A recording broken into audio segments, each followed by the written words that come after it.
մենք որոշեցինք, որ մի այսպիսի կարճ բրիֆինգ անենք խոսելու պետական պարտքի մասին եւ վերջի շրջանում Հայաստանի Հանրապետության կողմից թողարկված եվրոֆոնդերի մասին, որովհետեւ դրա մասին նաեւ հարցադրումներ կային տարբեր լրատվամիջոցների կողմից, բարձրաբանումներ տրամադրելու եւ իհարկե պատասխանելու ձեր հարցին։ Այսօր հիմնականում խոսենք պարտքի մասին եւ դրանից հետո առիթ կունենանք նաեւ այլ հարցերի մասին քննարկելու։ Ոնց ենք առաջանում։ Պարոն նախարար, ձեր ներածական խոսքը եւ այնուհետեւ հարց ու պատասխան, բայց քանի որ ժամանակի առումով սահմանափակ ենք, մեկ հարց, մեկ պատասխանով ենք առաջնորդվելու։ Շատ լավ, եթե մենք մի փոքր ժամանակի սահմանափակում ենք շնորհակալ։ Շատ լավ, երևի հիմնական ցուցանիշները ես կներկայացնեմ, հետո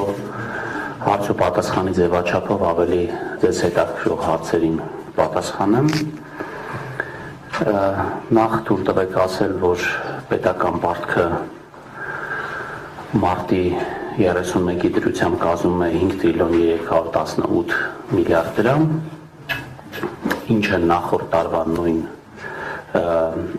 տարվա դեկտեմբերի 31-ի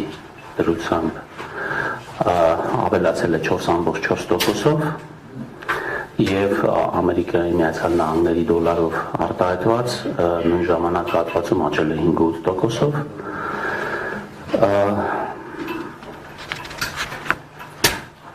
2024 թվականի արդյունքներով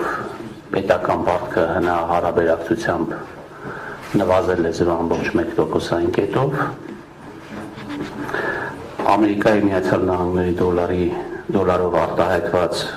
պարտքը կազմում է 13 միլիարդ 581 միլիոն դրամ։ Այս ամբողջ պարտքի ներգրավումը եւ ծավալները պլանավորված են Հայաստանի Հանրապետության բյուջեով եւ միջնաժամկետ պարտքի ռազմավարությամբ, որտեղ բացահայտվում է թե պարտքի ներգրավման ծավալը եւ թե դրանց աղբյուրները։ Այստեղ հատկանշական է նաեւ արձանագրել, որ վերջի տարիներին ըստ ներգրավման արժույթի եւ ըստ ռեզիդենտության ներքին պարտքի ծավալը մասնաբաժինը ընդհանուրի մեջ աճել է եւ մենք հիմա հասել ենք 50% մակարդակին, ինչը բավականին դրական ցուցանիշ է եւ նույնիսկ վերջի շրջանում մեր տիպի երկրների գործընկերների հետ շփվելուց, երբ որ խոսում ենք պարտքի մասին եւ մեր ներքին շուկայի մեծության մասին, ապա գործընկերները խնդրում են, որպեսզի մենք մեր փորձով կիսվենք եւ ցույց տանք, թե ինչպես ենք մենք կարողացել ներքին պարտքը այդքանով ավելացնել, որովհետեւ մեր նման երկրներում այդ ծավալը կազմում է ներքին պարտքը կազմում է 20-30%, մեր մոտ էլ է նույն մակարդակը, վերջի շրջանում իհարկե վերջի տարիներին մենք կարողացել ենք այս մասնաբաժինը մեծացնել, որը իհարկե մեզ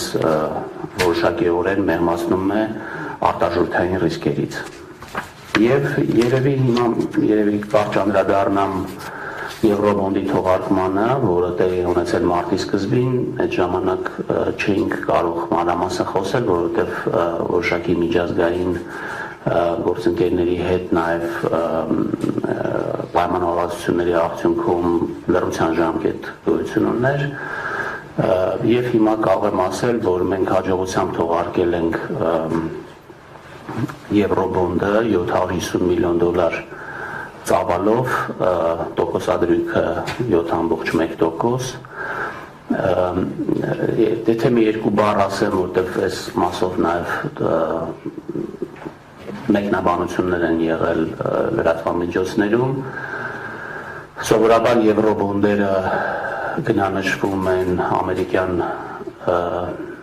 գանձապետական պարտատոմսերի տոկոսադրույքների համեմատ, դրանք համարվում են ուղենշային պարտատոմսեր եւ ուրախ ենք, որ սպրեդը, որը մենք ունեցել ենք, որը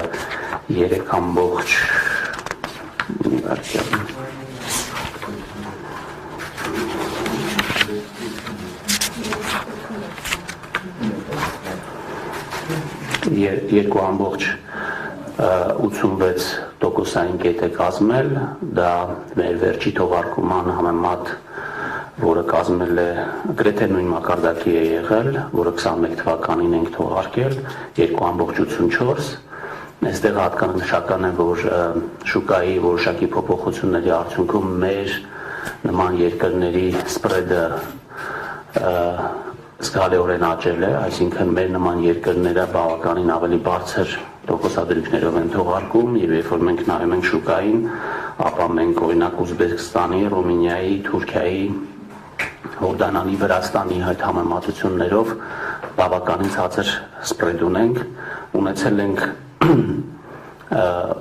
ենք բավականին մեծ պահանջարկ, որը գրեթե 3 անգամ ավելի մեծ է եղել, քան այն ծավալը, որը մենք թողարկել ենք, որը նույնպես հատկանշական է։ Իհարկե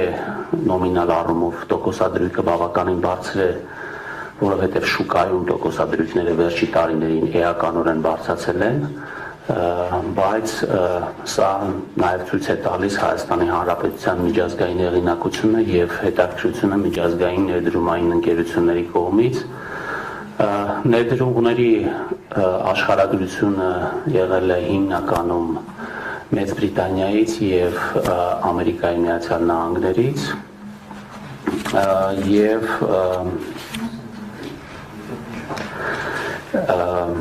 Եվրոպան 14%, Մեծ Բրիտանիան 45%, ԱՄՆ 34% եւ